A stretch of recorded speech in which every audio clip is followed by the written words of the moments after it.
So right now I'm going to go over a tutorial of how to manage your app. First, in step number 1, functionality. Here's where you can customize your app tabs. First, you'll see the app icon, if the tab's active, the tab name, and the tab function. I'm going to quickly add a tab to show you how it's done. First, give the tab a title, choose the tab function, make sure it's active, and then choose your tab icon. When you're happy, save your changes. You'll see the newly created tab added at the bottom. From here you can drag and drop the tab order and it will automatically save. You can also further edit and delete the tabs from here. Next, in step number 2, is where you customize the app content. Here you can see where you can quickly enter in the business's information.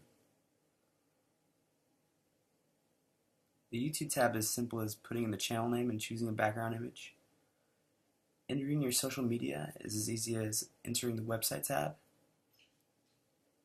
Next, I'm going to go over how to create an info tier tab.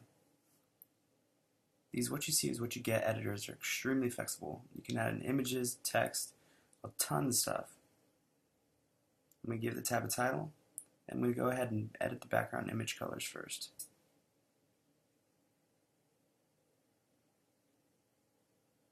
This is just a quick example, but you can get really in depth with these things.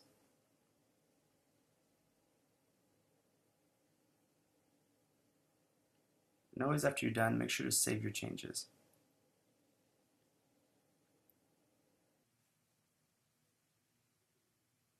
In step number 2, you can also drag and drop your tab orders as well. These changes will automatically save within your live app. Next, I'm going to move on to step number 3, appearance. From here is where you can really customize the app's look and feel. In the layout, you can choose how many rows you want. I'll quickly give you an example of this.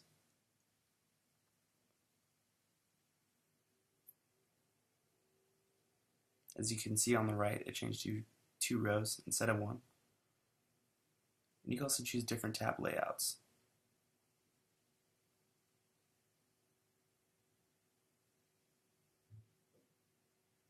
From here, in the button section, you can choose different tab backgrounds or button backgrounds. We have a ton to choose from, and you can also upload your own. Next, editing the icon color is a breeze. As always, save your changes if you like something.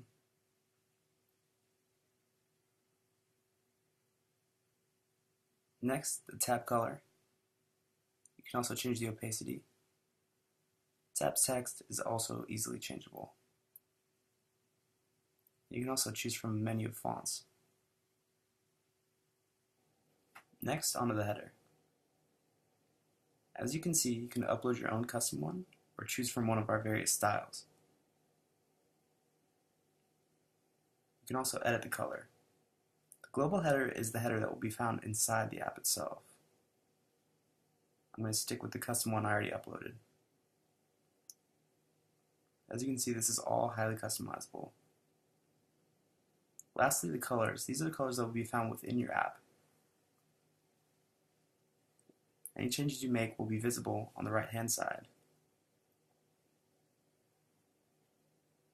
You can also select from the buttons that you want to be shown, or upload your own.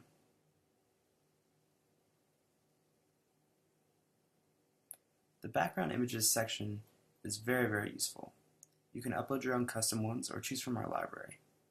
Once you've uploaded one, select the checkbox in the bottom left corner. From there, go down and also select the tabs that you would want this background applied to.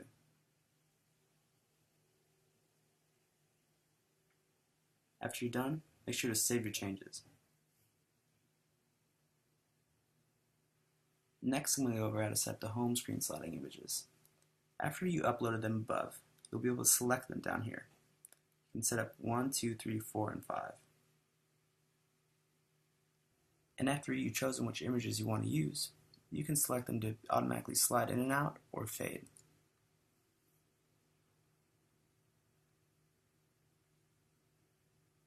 I can go ahead and save my changes as always. Here you can see how you can upload iPad images as well. Next, I'm going to move on to the Messages tab, or the Push Notifications portal.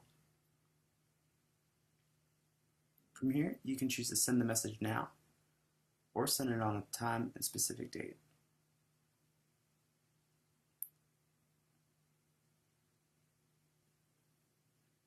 So I'm going to quickly show you how to set it on a time and specific date to send. Simply select the date, set the time you want it sent at, and press done. From here you can just press send. Below it will display all the information about the push note that you just sent.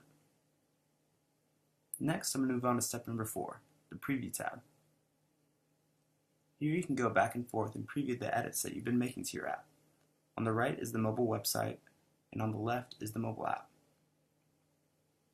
This previewer is highly functional and gives you a great idea of what you've been creating. It's also awesome for making edits and seeing what they look like really quickly. Almost all the tabs will be fully functional, except for those that access the iPhone's native functionality, such as the camera or GPS.